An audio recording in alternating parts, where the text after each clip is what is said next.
কুসুম, ওরে ও কুসুম, একটু বাইরে আয় তো দেখি। আরে চম্পা দিদি, তুমি হঠাৎ এই অসময়ে আমার বাড়িতে? আর বলিস না, তোকে নিতে এলাম। চল তাড়াতাড়ি তৈরি হয়ে নে। নিতে এলে? মানে কোথায় যাওয়ার কথা বলছো? জানতাম তুই একদম ভুলে যাবি। আরে আজ আমাদের মহিলা মণ্ডলীর সবাই মিলে অন্নপূর্ণার বাড়িতে যাওয়ার কথা ছিল না? কত আড্ডা হবে, গান বাজনা হবে, আর অন্নপূর্ণার হাতে সেই দারুণ সব রান্না। উফ, ভাবতেই জিভে জল আসছে। সব ভুলে গেলি? ইস, চম্পা দিদি, একদম মাথা থেকে বেরিয়ে গেছিল গো। আমাকে মাফ করো, কিন্তু আজ আমি কোথাও যেতে পারবো না। অন্য একদিন না হয় চলে যাব। কেন শুনি, এমন কি পাহাড় প্রমাণ কাজ পড়ে গেল যে আজ আমাদের সাথে যাবি না? আসলে আজ আমাদের বিয়ের দিন তো, দিনটা আমার কাছে খুবই স্পেশাল। আমি চাই আজকে সারাটা দিন আমার স্বামীর সাথে কাটাতে। ওর জন্য ওর প্রিয় কয়েকটা পদ আমি রান্না করছি, তাই তো আজ যেতে পারছি না দিদি। ও, এই ব্যাপার। তা ভালো, খুব ভালো। তা তোর স্বামী কি জানে আজ তোদের অ্যানিভার্সারি, নাকি শুধু তুই একাই রান্না করে মরছিস? আচ্ছা, উনি তোকে কি গিফট দিচ্ছেন রে? আমার বর তো গতবার আমায় একটা সোনার হার দিয়েছিল, বেশ দামি ছিল ওটা। কিন্তু তোর স্বামী তো বেচারা গরিব দিনমজুর মানুষ, হার তো দিতে পারবে না, তবে ছাইপাশ কিছু একটা নিশ্চয়ই আনবে। না না দিদি, আমার বিশ্বাস উনি আজ আমার জন্য নিশ্চয় ভালো কিছু আনবে। উনি আমাকে খুব ভালোবাসেন। অত আশা করিস না কুসুম, অভাবের সংসারে ভালোবাসা জানলা দিয়ে পালায়। মাঝে মাঝে ভাবি তুইও পারিস বটে। এমন এক গরিব মানুষের প্রেমে পড়লি যে তোকে 2 আনা দামের একটা শাড়িও ঠিকমতো দিতে পারে না। আমি হলে এমন মানুষের ধারে কাছেও যেতাম না। যাই হোক, কাল দেখা হবে। শুনিস তোর গরিব বর তোকে কি রাজকীয় উপহার দিল। চম্পার কথাগুলো কুসুমের মনে কাঁটার মতো বিঁধে রইল। হাসির আড়ালে লুকিয়ে পড়ল এক রাসকষ্ট। এইদিকে জঙ্গলে বিমল কুড়াল হাতে কাঠ কাটছে। আজ তার বিয়ের দিন, কুসুমের জন্য উপহার কিনে বাড়ি ফিরবে। আজ আমাদের বিয়ের দিন, কুসুমের জন্য দারুণ একটা উপহার নিয়ে ফিরব। তার আগে তাড়াতাড়ি এই কাজগুলো কেটে মোড়ল মশাইয়ের কাছে বেচতে হবে। কুসুম আজ খুব খুশি হবে, খুব। বিমল কাঠগুলো আটি বেঁধে মোড়ল মশাইয়ের বাড়ি নিয়ে যায়। এ কি বিমল, থুর পাগল, তুই কি জীবনেও কাঠ চিনতে শিখলি না? এই পচা কাঠগুলো নিয়ে এসেছিস কেন? এগুলো তো কেউ কিনবে না। সে কি মোড়ল মশাই, কাঠ তো কাঠই হয়। আমি কাঠুরে মানুষ, কোনটা দামি আর কোনটা সস্তা সেটা তো আর কাঠে লেখা থাকে না। আমি অনেক কষ্ট করে এগুলো কেটে এনেছি। তোকে কতবার বুঝিয়েছি কোন কাঠগুলো ভালো, কিন্তু তোর তো মাথায় গোবর ভরা। নে, এই কাঠগুলোর জন্য এই কটা টাকাই দিতে পারবো, এর বেশি 1 পয়সাও না। এ কি মোড়ল মশাই, এত সামান্য টাকা? আজ আমাদের বিয়ের দিন, এই কটা টাকায় আমি ওর জন্য একটা সাধারণ উপহারও কিনতে পারবো না। দয়া করে একটু বাড়িয়ে দিন না মালিক। দেখ বিমল, কাঠগুলো নিম্নমানের, এই টাকাই অনেক দিয়েছি, এতেই আমার লোকসান হবে। নিতে হলে নে, না হলে কাঠ নিয়ে বিদে হ। না না, ঠিক আছে, দিন এটাই, যা কপালে আছে তাই হবে। আর কি বা করার আছে আমাদের মতো গরিবের। বিমল মন খারাপ করে রাস্তা দিয়ে হাঁটছে। তার হাতে খুব সামান্য কিছু টাকা। হঠাৎ সে রাস্তার ধারে একজন ফুলের মালা বা গজরা বিক্রেতাকে দেখতে পায়। আরে বাহ, দারুণ তো! আমি ভাবছিলাম কুসুমের জন্য কি নেব, আর সামনেই গজরার দোকান পেয়ে গেলাম। কুসুম চুলে ফুল পরতে খুব ভালোবাসে। এই সুগন্ধি গজরাটা দেখলে ও নিশ্চয়ই সব দুঃখ ভুলে যাবে। হ্যাঁ, এটাই নিই। এইদিকে কুসুম ঘরে অনেকগুলো পদের রান্না করে সাজিয়ে রেখেছে। সে বিমলের জন্য অপেক্ষা করছে। তুমি এসে গেছো? আমি কখন থেকে তোমার জন্য পথ চেয়ে বসে আছি। দেখো, আজ কত কিছু রান্না করেছি শুধু তোমার জন্য। নাও নাও, হাত মুখ ধুয়ে নাও তো, আমি তোমার জন্য খাবার বেড়ে দিচ্ছি। ওরে বাবা, এত আয়োজন! কুসুম, এইসব করার কি দরকার ছিল? তুমি তো জানোই আমরা কত অভাবের মধ্যে থাকি। একটা একটা পয়সা আমাদের কাছে কত দামি। আর তুমি আজ এই সব খাবারের পিছনে সব টাকা উড়িয়ে দিলে।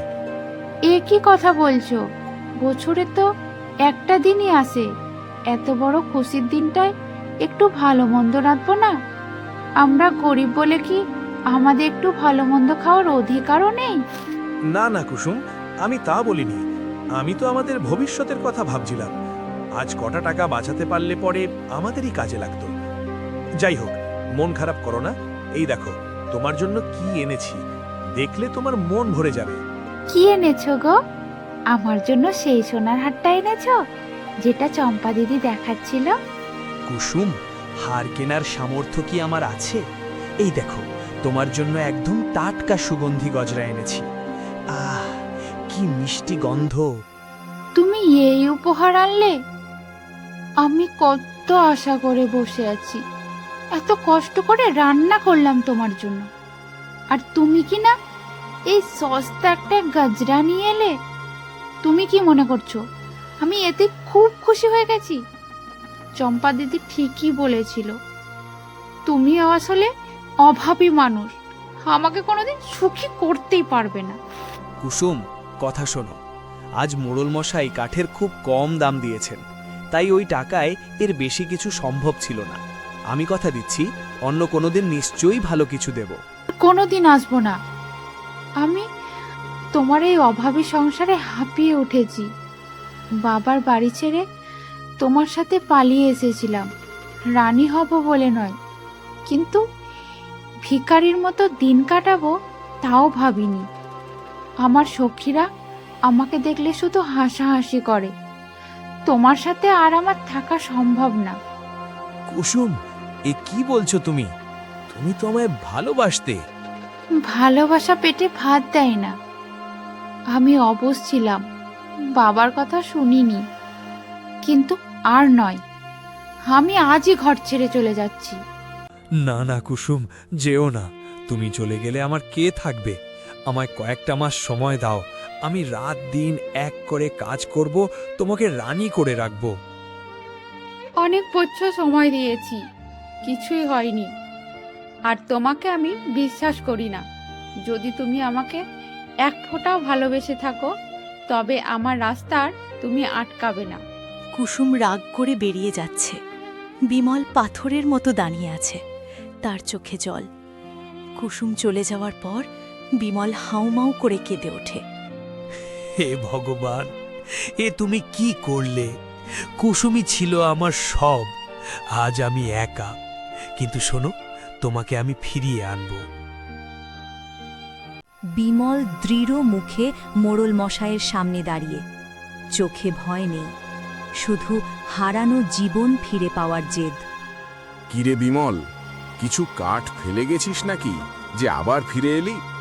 না মোড়ল মশাই, আমি আজ আপনাকে বলতে এসেছি যে আজ থেকে আমি আর কাঠুলের কাজ করব না। সে কি রে, হঠাৎ এমন সিদ্ধান্ত কেন?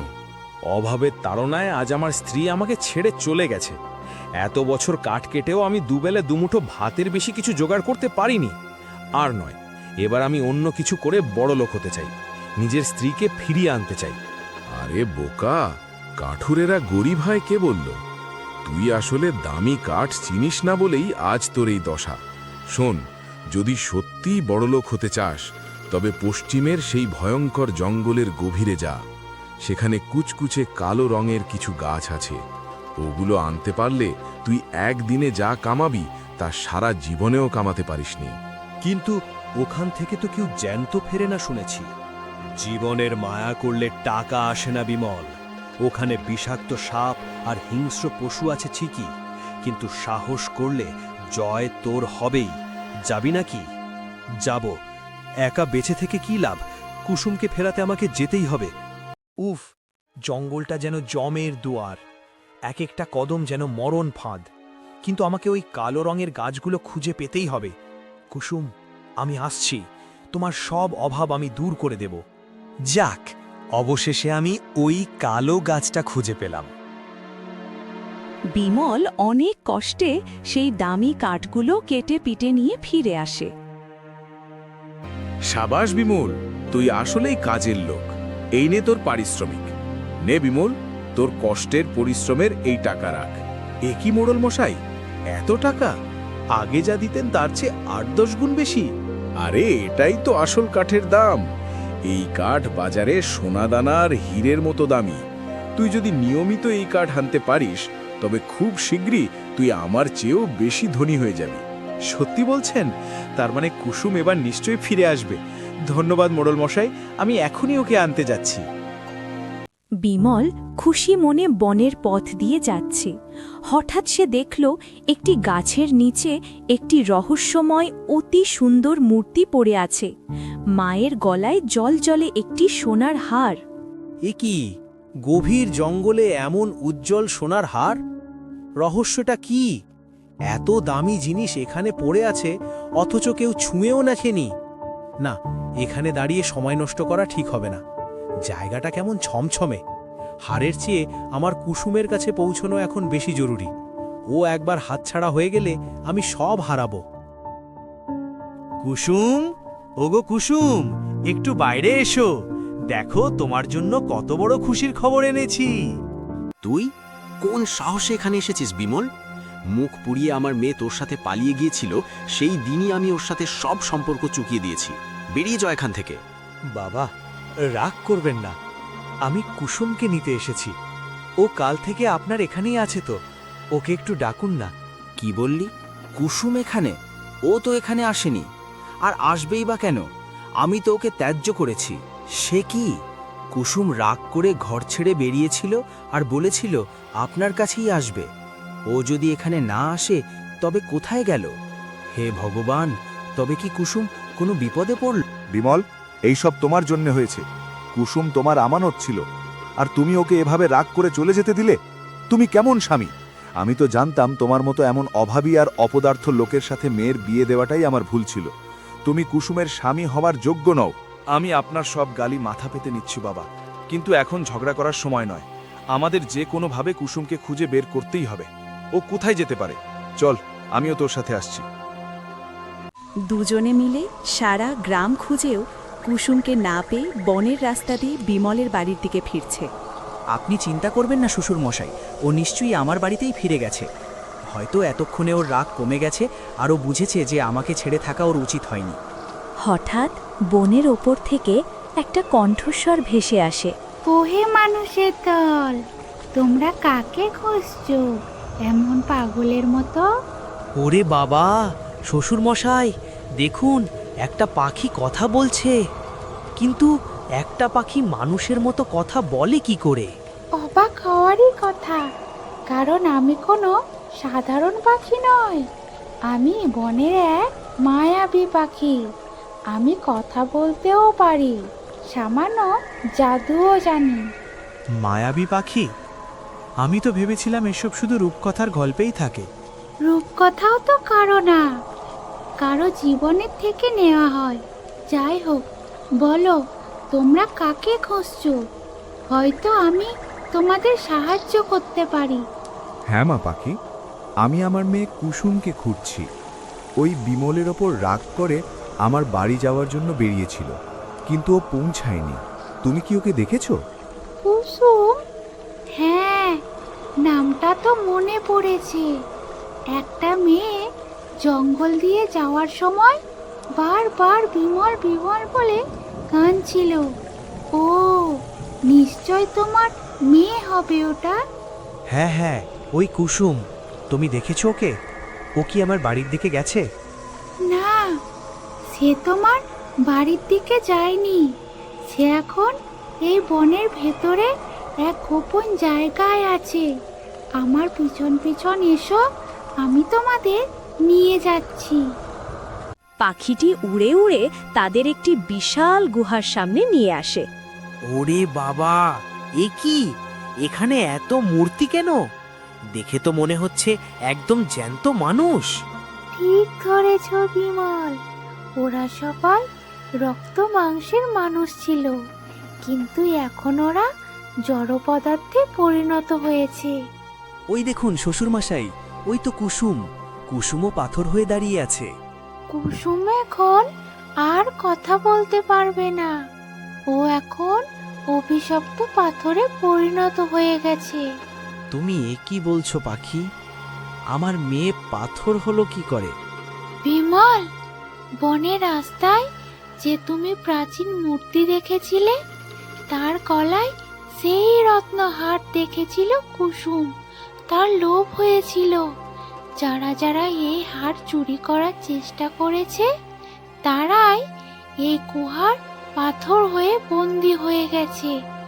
তুমি নির্লোভ ছিলে বলেই তোমার কিচ্ছু হয়নি। তবে কি কুসুমকে ফেরানোর কোনো উপায় নেই? আমি যে কোনোভাবে ওকে বাঁচাতে চাই। উপায় একটা আছে। বনের গভীরে এক গোপন মায়াবী হ্রদ আছে। সেই হ্রদের পবিত্র জল ছিটিয়ে দিলেই সবাই মুক্তি পাবে। কিন্তু সেই হ্রদ যাওয়ার পথ কেউ জানে না। আমি তোমাকে পথ দেখাতে পারি, কিন্তু তার বদলে আমাকে তোমার একটা চোখ দিতে হবে। আমার চোখ কেন? বিমল, আমি আসলে এক মায়াবী আত্মা। বহু বছর আগে এক অন্ধ মানুষ আমাকে এক বিপদ থেকে উদ্ধার করেছিল। সে মানুষ আমার রক্ষক, কিন্তু সেই মানুষ সুন্দর পৃথিবীটা দেখতে পায় না। আমি তার জন্য ঋণ শোধ করতে চাই। তুমি কি তাতে রাজি আছো? ঠিক আছে, কুসুম যদি আমাকে দেখতে পায়, তবে আমি অন্ধ হয়ে থাকলেও দুঃখ নেই। আপনি আমার একটা চোখ নিয়ে নিন, শুধু কুসুমকে ফিরিয়ে দিন। পাখিটি তার জাদু দিয়ে বিমলের এক চোখে দৃষ্টি নিয়ে নেয়। তারপর তারা হ্রদের কাছে পৌঁছায়। এই সেই হ্রদ। নাও, কলস ভরে পবিত্র জল নাও। কুসুমকে বাঁচাতে তো সামান্য জলেরই যথেষ্ট। তুমি এত জল কেন নিচ্ছ? আমি শুধু কুসুমকে নয়, এই গুহায় বন্দি সব মানুষকে মুক্ত করতে চাই। বিমল, তোমার এই বিশাল মন দেখে আমি মুগ্ধ। অভাব তোমাকে গরিব করলেও তোমার চরিত্র সোনার মতো খাঁটি। গুহায় ফিরে বিমল সবার গায়ে জল ছিটিয়ে দেয়। সবাই মানুষ হয়ে যায়। কুসুম তার স্বামীর এই অবস্থা দেখে কান্নায় ভেঙে পড়ে। আমায় ক্ষমা করো। আমি সামান্য গয়নার মোহ পড়ে তোমার এই দশা করলাম। তুমি আমার জন্য এত বড় ত্যাগ করলে। আমি কত বড় অপরাধী। বিমল বাবা, আমাকে ক্ষমা করো। আমি ভেবেছিলাম অভাবী মানুষ মানেই সে নিচু, কিন্তু আজ তোমার এই ত্যাগ দেখে আমার মাথা নত হয়ে গেল। তুমি আমার মেয়ের জন্য শ্রেষ্ঠ স্বামী। আপনারা লজ্জিত হবেন না। স্ত্রীকে রক্ষা করা তো আমার ধর্ম। আর চিন্তা করবেন না বাবা, আজ আমি কাঠ বেচে অনেক সম্পদ কামিয়েছি। আমাদের আর কোনো অভাব থাকবে না।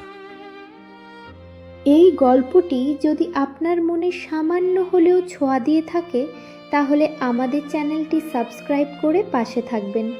আপনার একটি সাবস্ক্রাইব আমাদের নতুন গল্প তৈরির সবচেয়ে বড় শক্তি।